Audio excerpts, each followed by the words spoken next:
This is about defending democracy. This is no longer Democrats versus Republicans. What do you want your kids to believe in? There must be give and take. This is White Flag with Joe Walsh.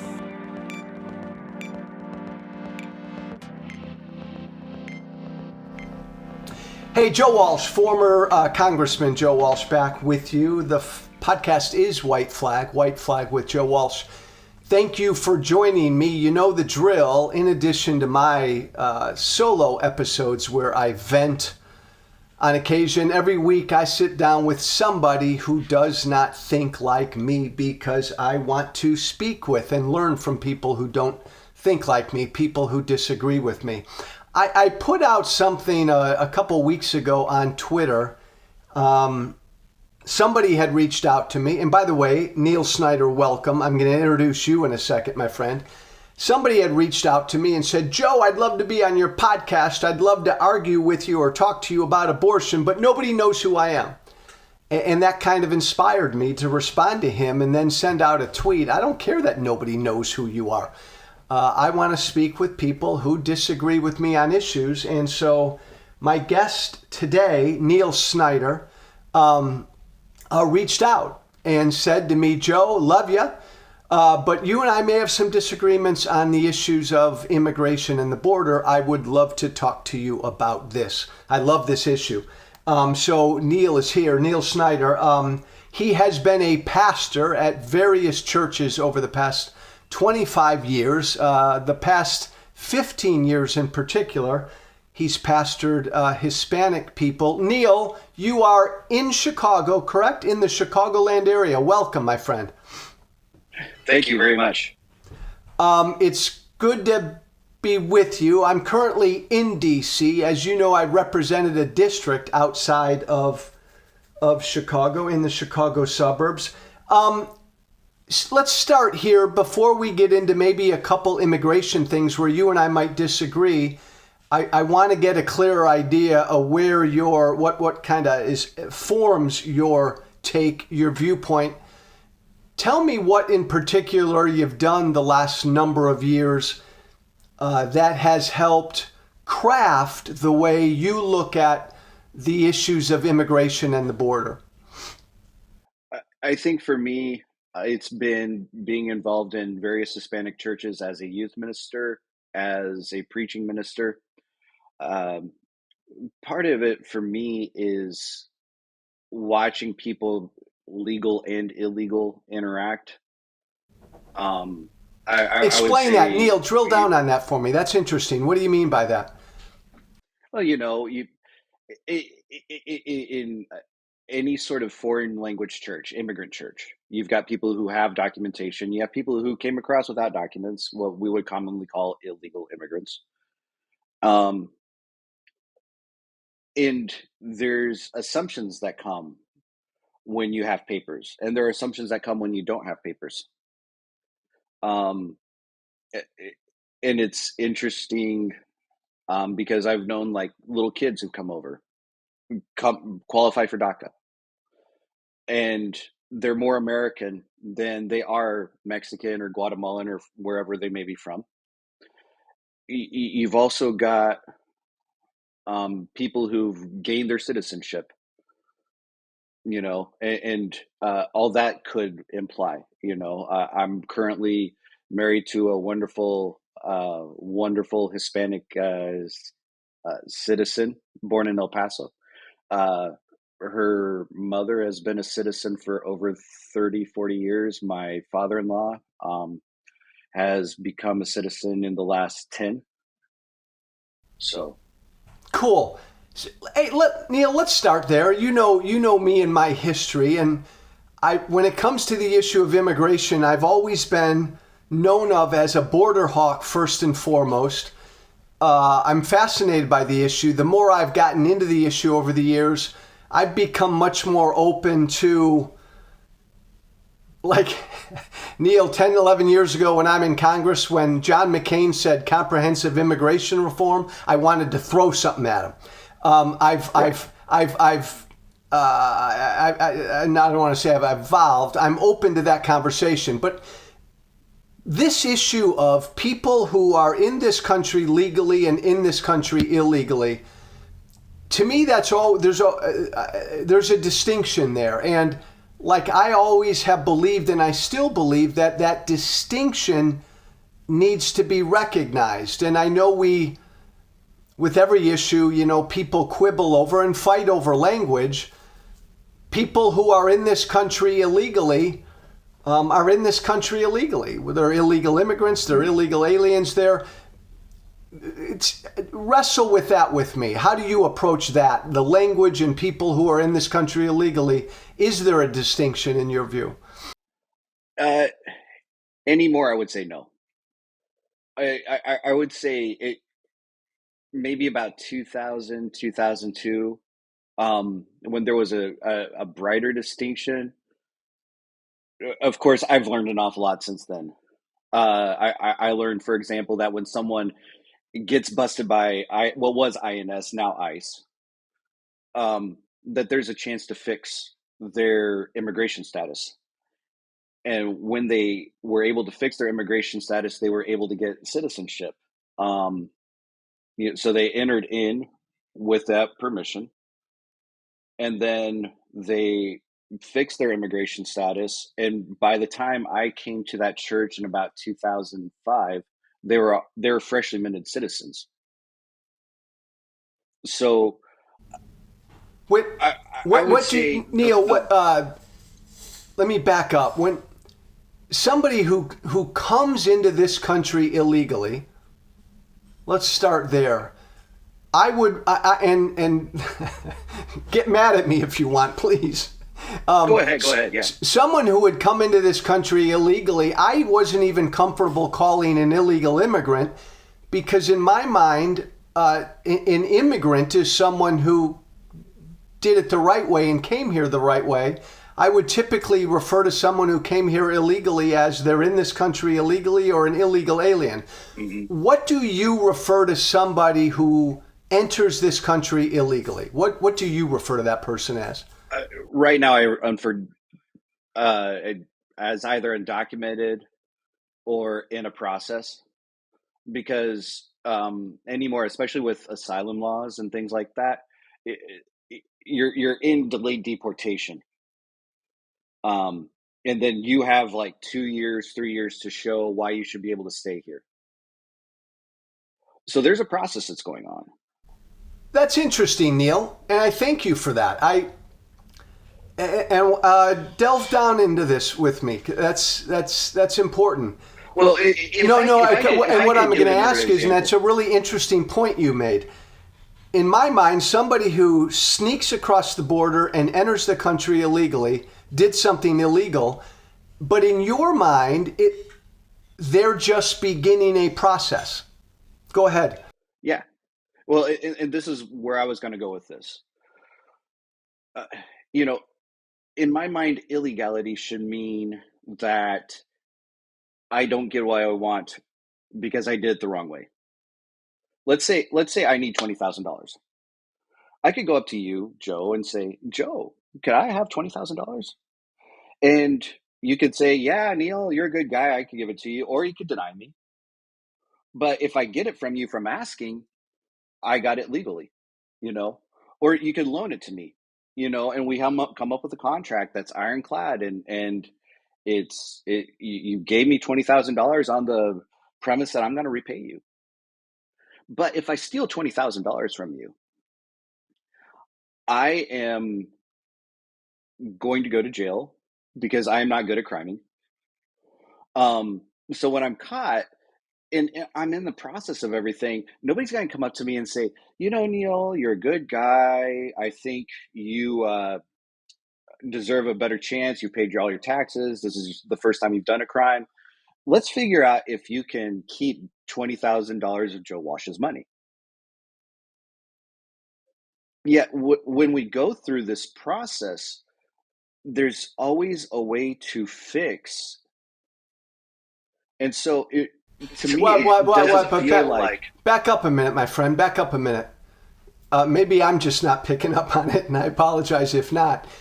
If you stole $20,000 from me, or if you took it without asking, you did something illegal, you broke the law, you'll pay a consequence for that.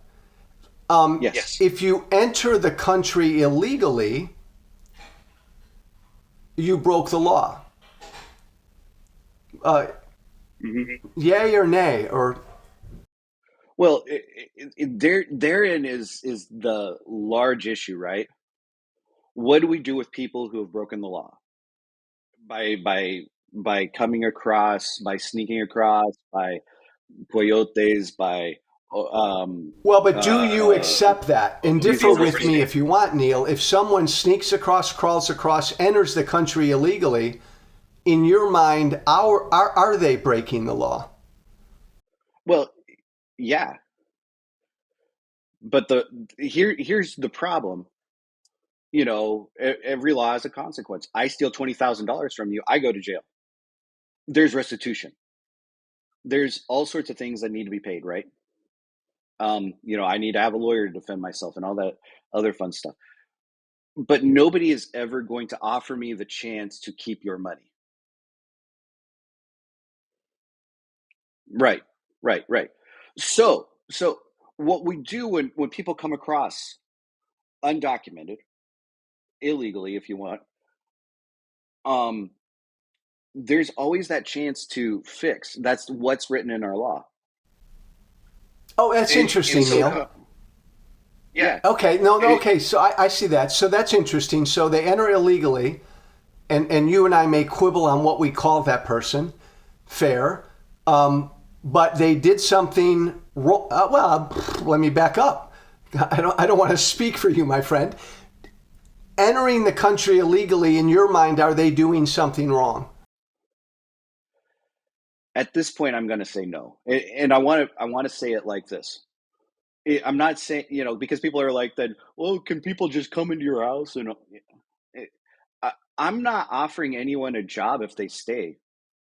I'm not offering economic betterment or anything like that if someone stays. Well,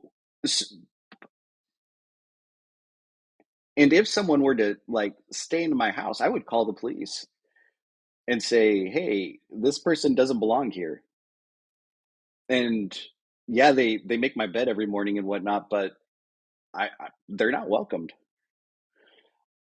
At the same time, what I've noticed with our immigration processes is that it's almost more tenable to cross without permission and stay here and fix your status than it is to try to do it the right way.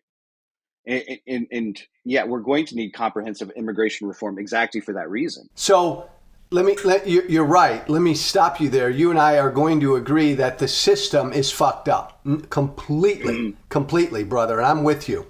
I find issues like this fascinating, and I want to really understand your thinking, where you're coming from. That's going to help me.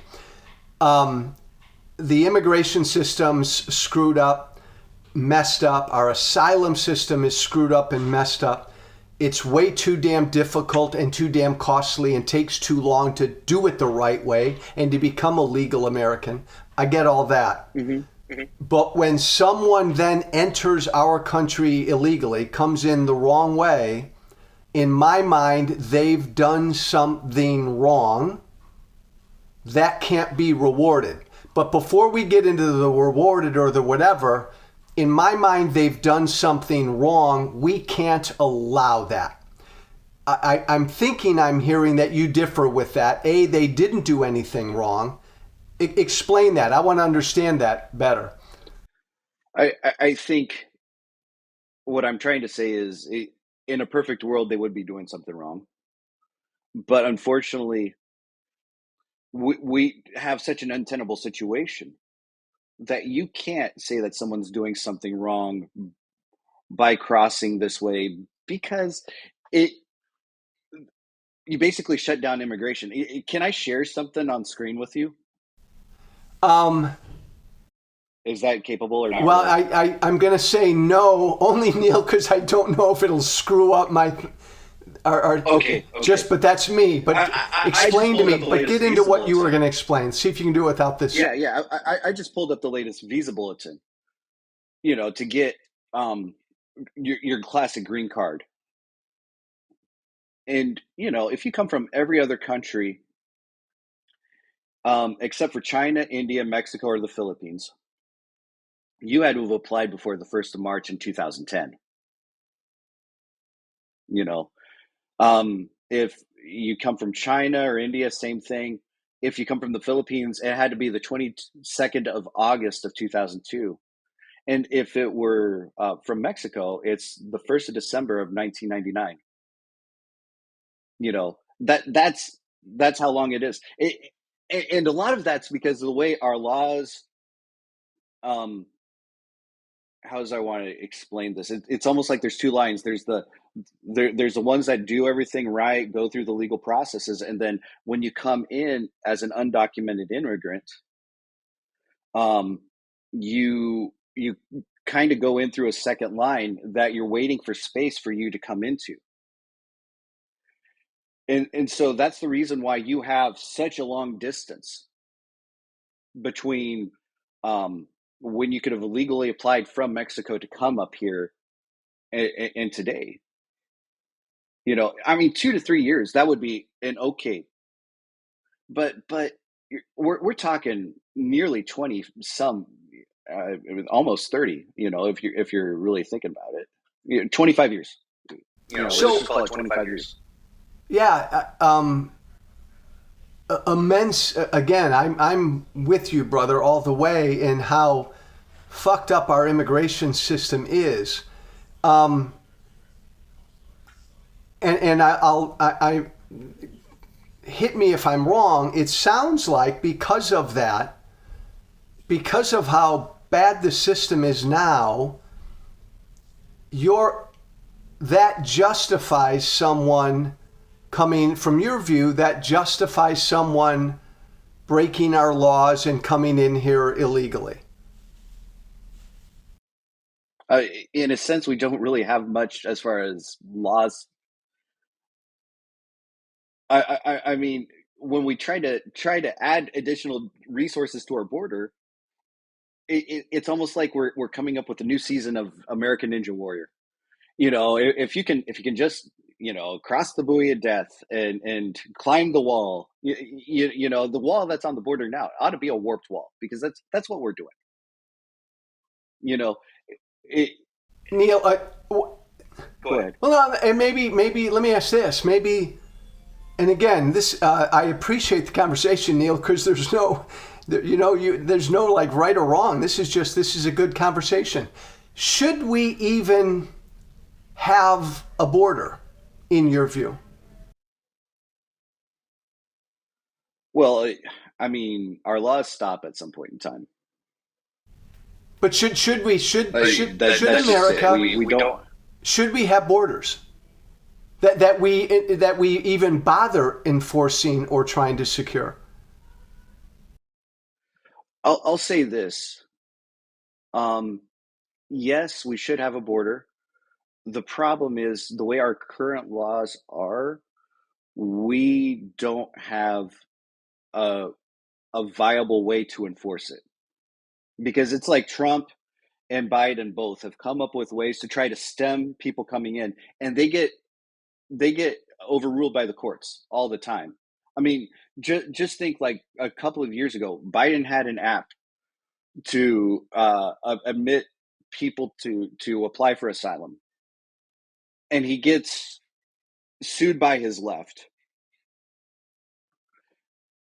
And as he's sued by his left, he has to drop the app. It's almost like he has no viable way to be able to stem anyone from coming in, and so it's almost like we have a system that says, we're going to come up with all these ways, but don't worry, you're going to be able to find a way to get around it. So Neill, my friend, we should have borders. That then to me means we need to defend the borders as best as we can or secure the borders because we don't want people entering illegally.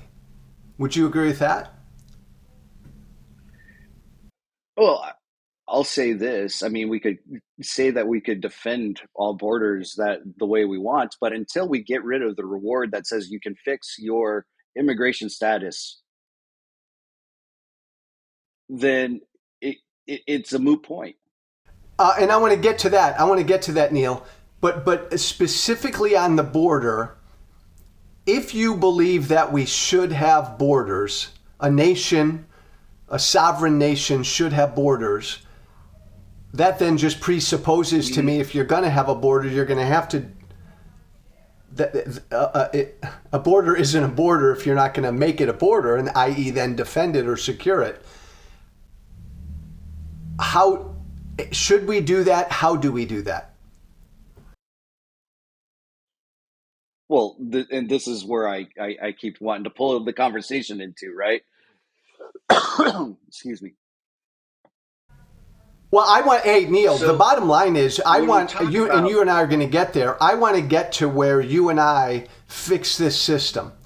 I'm trying to understand first, like, because this is what we've wrestled with for years. Secure the border first. No, comprehensive immigration. Okay. No, secure the border. We'll get into that in a second. Is securing the border even a priority for you? Should it be? with the laws we have now, no. And With the laws we have now, it explain, and again, Neill, for folks listening to us, explain why you say that. well, because there's no back on the end. There's a lot of delayed deportation right now. I have seen hundreds go through delayed deportation, and probably less than 10 that have been removed. Um, So, I see. So, Neill, are you saying because, in essence, they come across illegally, they're here, we really don't deport them?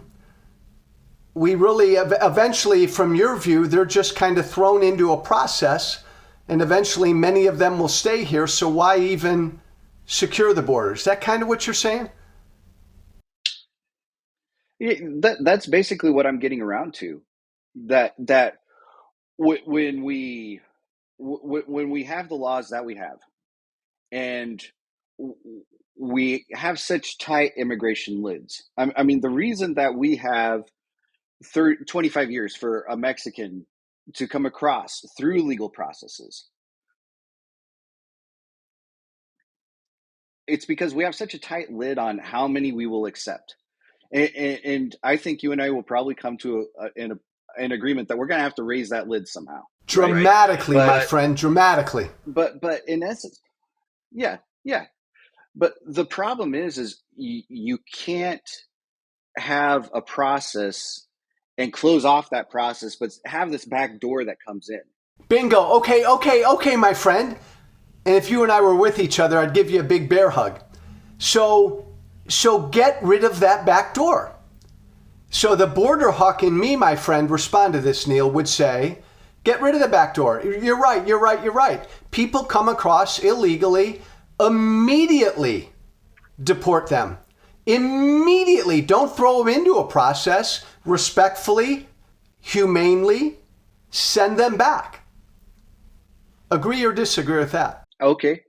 And my response is that is going on an awful lot. Is that bad? I know guys who no, but it's ineffective. It's ineffective. Yeah. Okay. It's ineffective. What's happening is we have a bunch of people who come across 2-3 times. First 3 times, they get sent back. And they're told, you cannot come to the United States. They're here now. And they've got immigration lawyers, and they're in the system. Neill, this is And really so, interesting. so what you're saying, Keep going. Keep going. go ahead. No, I was just going to say this is. So my point that I was going to say is, Go ahead. my point that I'm going to say is, if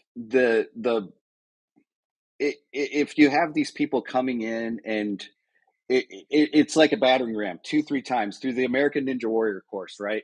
And the fourth time they got in, you know, they still get the prize or they still qualify for the finals or whatever. Consequently, it's becoming an ineffective system where they're caught, they get sent back, they try again, go back, you know. Now I'll say this: that isn't most people who apply for asylum.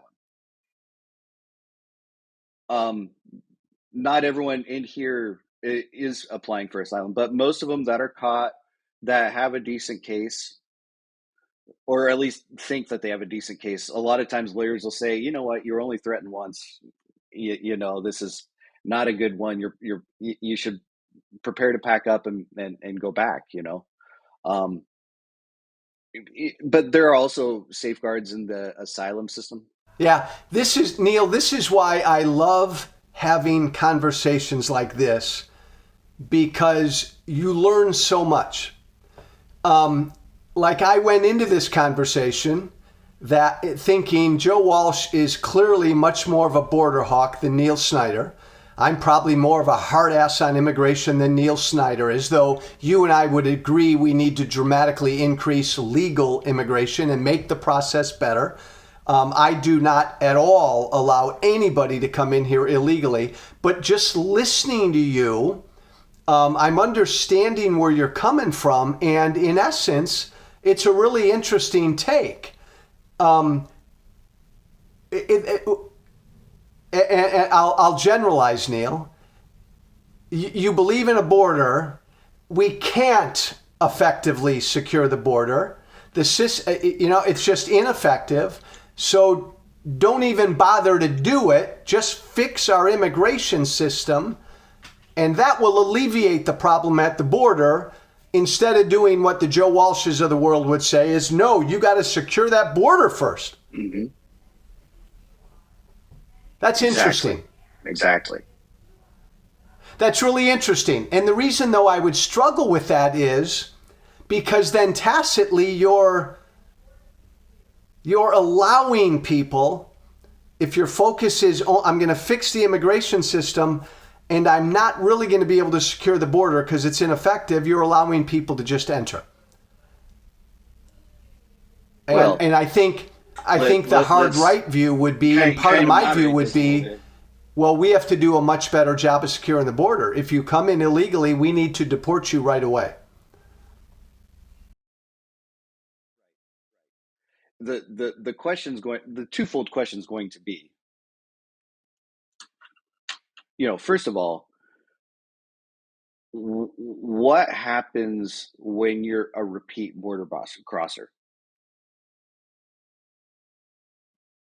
You know, because like I said, I know people who have gone 3-4 times, first 2 times deported,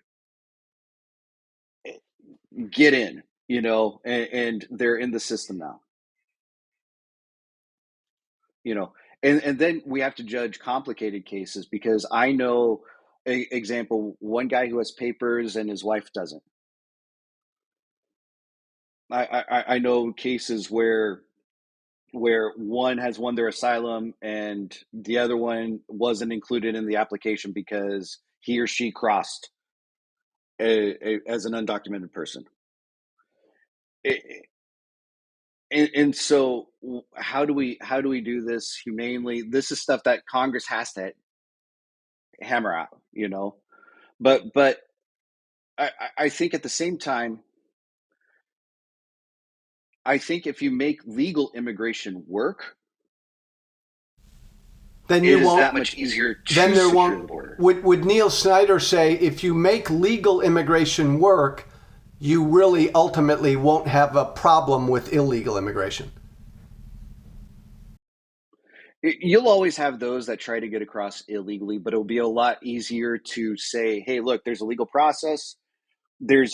it wasn't like you were shut out.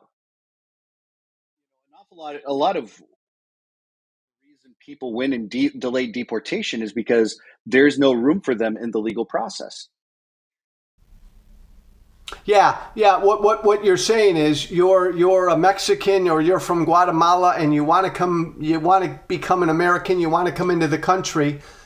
Right now, why even bother trying to go through the legal process? Because it'll take your whole life. So I'm gonna cross the border illegally, get myself into the system, and try to get in that way.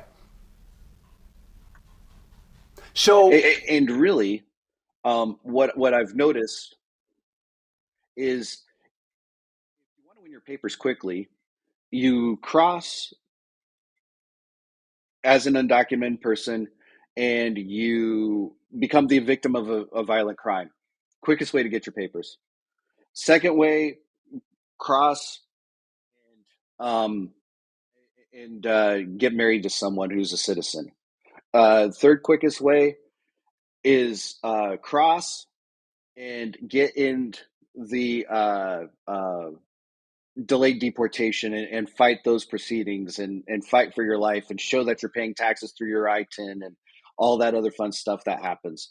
And finally, if you really want your papers and you're willing to play a 30-year game, cross, wait for your kid to have a kid over here, and then wait for your kid to be able to ask for papers for you. And I've seen that happen, unfortunately. Yeah.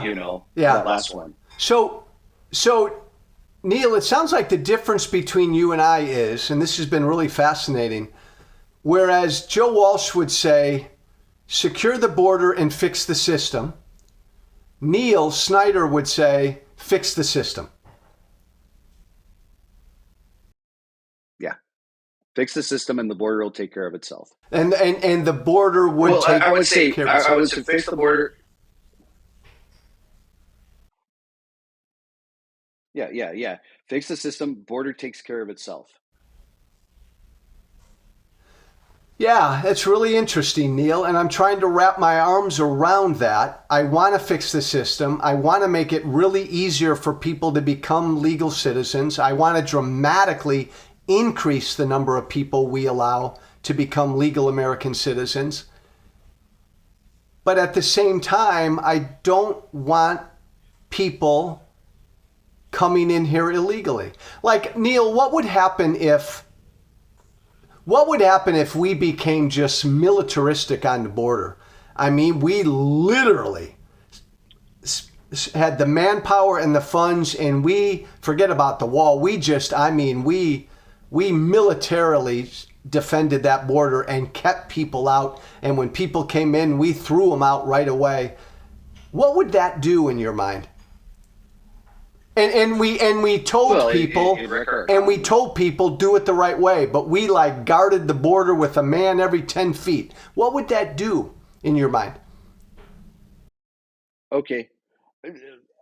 Boy, there's an awful lot more that has to change in order for that to happen. First of all, remember that the second longest line is from the Philippines. They don't all come through Mexico. I know we want to say they all come through Mexico. We got to guard that southern border. They fly, they take boats, they come in through Canada. We've got to, again, fix the system that way. It's not just putting all our arms, all our military on the southern border, and all of a sudden our problems are going to be solved, because it doesn't happen that way necessarily. Now, I will say this. We've seen a lot more of people that want to claim asylum go through Mexico because there are more Border Patrol agents that can handle that sort of thing.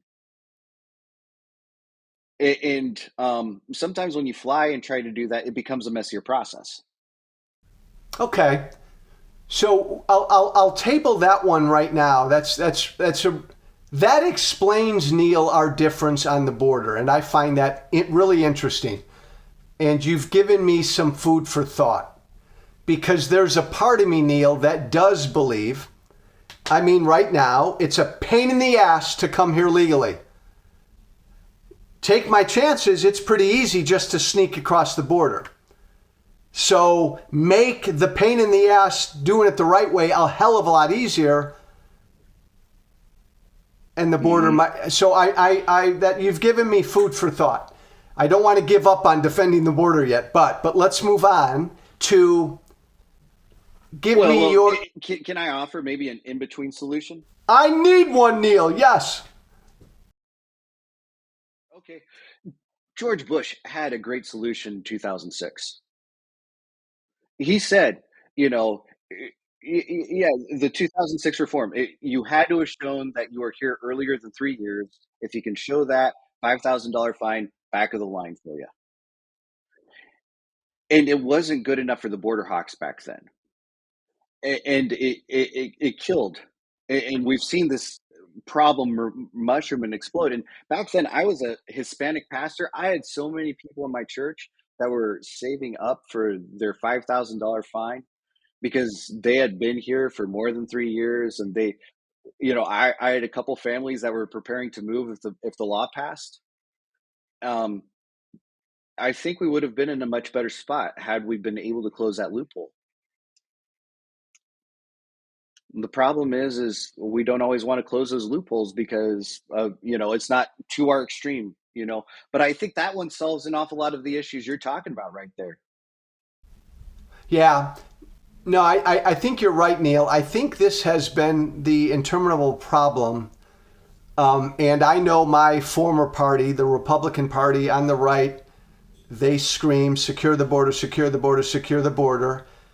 I will also add that they really have very little interest in spending the resources. If they really want to secure the border, they don't. Mm-hmm. But I do believe this notion of yours, and by the way, my former party, as you know, has no interest in expanding legal immigration or doing much to fix the system now. Mm-hmm. And so that's an untenable position in my view. Yeah. Well, and on the other side, the Democratic Party, their border idea is to basically say, hey, we'll just let the Republicans trip over themselves on this and sound really racist and not really come up with a solution. And we're going nowhere. It's frustrating to me. So, and you are shoulder deep in this issue because you are with these people all the time and you pastor to these people all the time. Neill, I make you King of America for a year. Give me 1 or 2 or 3 things you then would do to fix the system. Well, first of all, we passed the Dignity Act. Explain for our folks what the Dignity Act is. One Republican from Florida, one Democrat from Texas came up with comprehensive immigration reform. It raises the caps like you and I were talking about. It puts a lot more security on the border. But it also comes up with a pathway for dreamers. It also comes up with new ways to immigrate, to come up here. It opens up an awful lot more spots so that we can alleviate these caps and make legal immigration work. The only thing I would add to it is we would need a George Bush type writer, which says, you have to prove that you were here more than 3 years ago.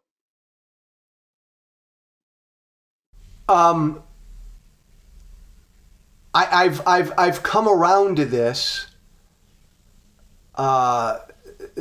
view that the system needs to be fixed, and that will help at the border. I don't want to let go of defending the border as long as we have a border, but I've come around to this, and I've come around to, if somebody says comprehensive immigration reform to me right now, I'm not going to throw something at them. And I think you've outlined a number of things we need to do. I just also think we need to dramatically increase the number of people we allow in legally. Do you agree with that? Yeah, yeah. Raise the caps. That's what the Raise Dream the Act cap. was going to do. Yeah, yeah. It doubles the caps actually, so that you have double the amount of people that are permitted from each country. You know what's interesting, Neill? A lot, and give me your perspective on this with the folks you work with. Most of the polling shows that Hispanics who are in this country legally tend to be very opposed to people coming in illegally. I've seen so much data, even more opposed than average Americans about people coming in illegally. Do you hear Okay. that? Because a lot of the data shows that how Hispanics Oh, feel. yeah. Well, we need to define that a little bit further down, because an awful lot of what is considered illegal immigration is actually asylum application.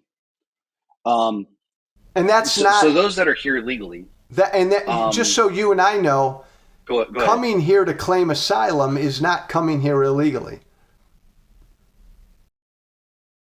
Okay, well, that's what they claim is because they cross the border. They're in a delayed deportation system. Like I said, this is all systems and stuff like that. So, um, so what I've noticed is the Mexicans have a hard time with the Venezuelans. The Venezuelans tend to get work permits super quick. The Mexicans never got that opportunity. They had to wait an awful long time, had to go through the delayed deportation process. The Venezuelans get it so much so quick anyway, through the asylum process.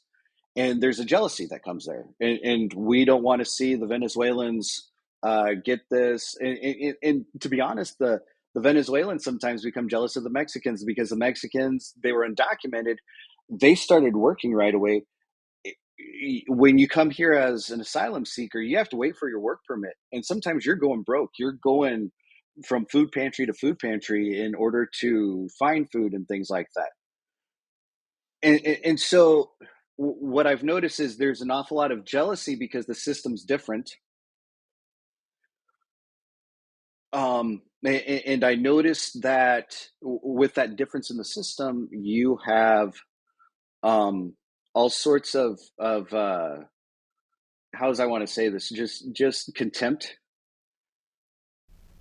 Yeah, There's a contempt to say, yeah, yeah, these people don't belong. They don't belong with us. All that other dude, kind of stuff. What are they doing crossing the border? This and and that. I get that, Neill, and I hear that. I wonder though, because the data's has always been pretty consistent. I wonder though if there's also a contempt from Mexicans who did the tough process legally and did it the right way, and people who didn't do it, who just snuck across. There's contempt for that, for the fact that they broke the rules. Do you hear any of that? Honestly, no, no. I think it has to. A lot of what I think there's two different things that go on. First of all, there's a 3 generation gap between immigrant and grandchild. And I noticed this in my own family. My in-laws speak Spanish first and foremost. My mother-in-law is great at English. Um, my father-in-law not so much. My wife fully bilingual. My kids no Spanish. They understand it, but you speak to them in Spanish, they speak in English, right? So there's a shift in attitude that comes through those generations, and forget the sacrifices that their grandparents made. Um, I think the other part of this that I've noticed is it's it's regional. It, it, if it is a Mexican talking about another Mexican, doesn't matter how they came across, they're good. If it's a Mexican talking about a Venezuelan, get them out of here. And I preach. I preach at an Ecuadorian church. Most of them are asylum seekers. we were studying the book of Acts, chapter 6. There's this new group of Jewish people coming up. They're being ignored. Classically, they would have been put on the back burner the whole entire time. And consequently, they decide that they're going to give leadership to these Grecian Jews that have come up. And so we presented the church a challenge and say, what happens if a bunch of Venezuelans were to come over here? And all of a sudden, everyone's like stone cold, like, we don't want them here. We created this church specifically for our people. And we had to have a long discussion about that. Yeah. And I guess my point is, I think sometimes we need to look at the crosstabs a little bit more carefully than just assuming that, it was one group saying, I don't favor illegal immigration. Well, what are you talking about? Are you talking about the asylum seekers that you don't like? Are you talking about people from your country of origin? How long have you been in the United States? What are your attitudes toward these sorts of things? The system now, Neill, our asylum system is all messed up, right? Takes way too long to hear the claims and all of this. How do we fix that in your mind? And I mean, do you want to lower the standards for people who claim asylum? Because right now, eventually, most people who come here and claim asylum, their claims are turned down. Go ahead. Well, I that's not been my experience. I have had clients who, or people in church who claimed asylum got turned down. I'm not saying that it's zero. At the same time, I do see a lot of legitimate asylum claims. My church is full of them right now, because they're people that are racially persecuted, religiously persecuted. And I think part of the problem is understanding that explaining to people that there are five ways you can you can gain your asylum, and most people just think, I got a threat, I'm good. It doesn't happen like that. You're right, Neill. I wonder if we need to change things in our credible fear interview process, but that's going to take a long time.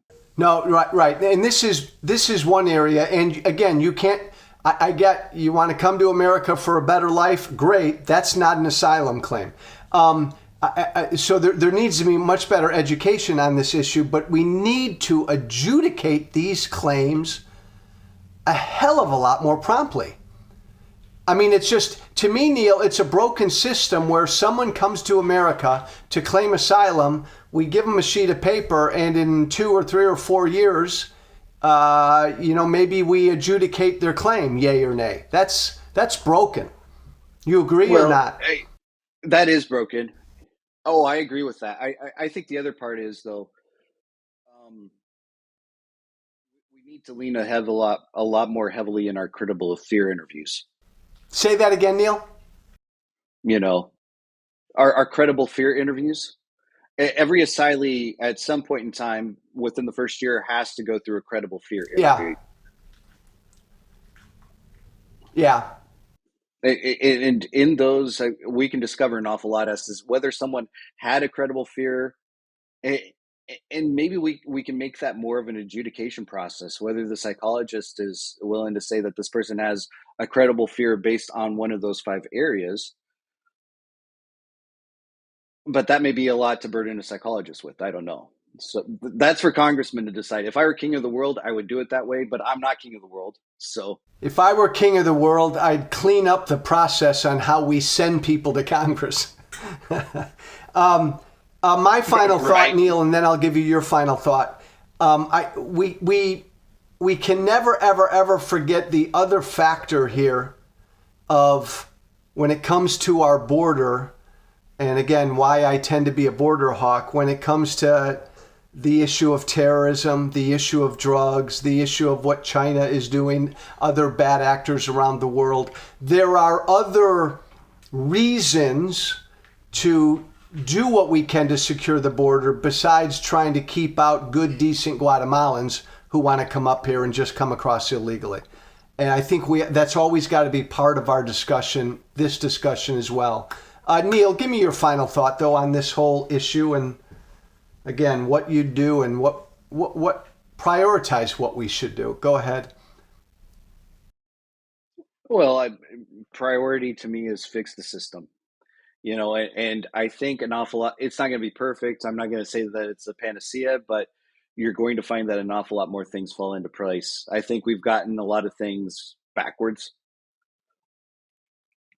I think if we're going to have a border, we have to defend it, but at the same time, you can't defend the border under the current laws that we have. Why, Neill, I'm going to give you the last word on this. I want to ask you this question. You who have pastored and ministered to Hispanics and other folks who've come into this country and are here, why, Neill, do most of these folks come here?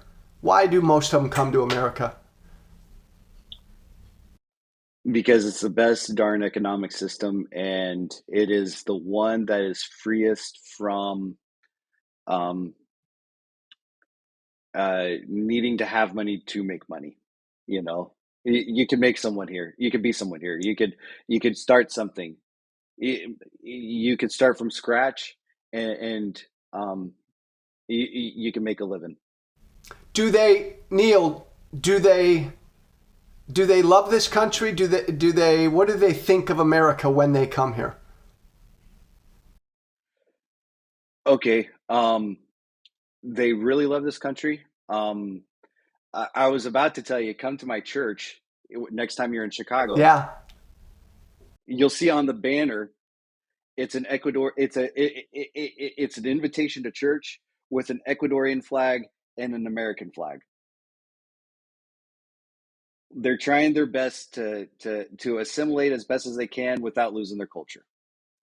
Very cool. Neill Snyder, a pastor who has for the past 15 to 20 years pastored Hispanic people and others who've come into this country seeking a better life. Neill, thank you, my friend. It's been so good to get your perspective. I appreciate it, brother. Yeah. I'm thankful for your questions. Thank you for making me think, Joe. You got it, Neill. Thanks, man. Thank you for listening. Remember to listen, share, and follow White Flag with Joe Walsh on Apple Podcasts, Spotify, and everywhere great podcasts are found. And be sure to leave a 5-star review. This has been White Flag with Joe Walsh.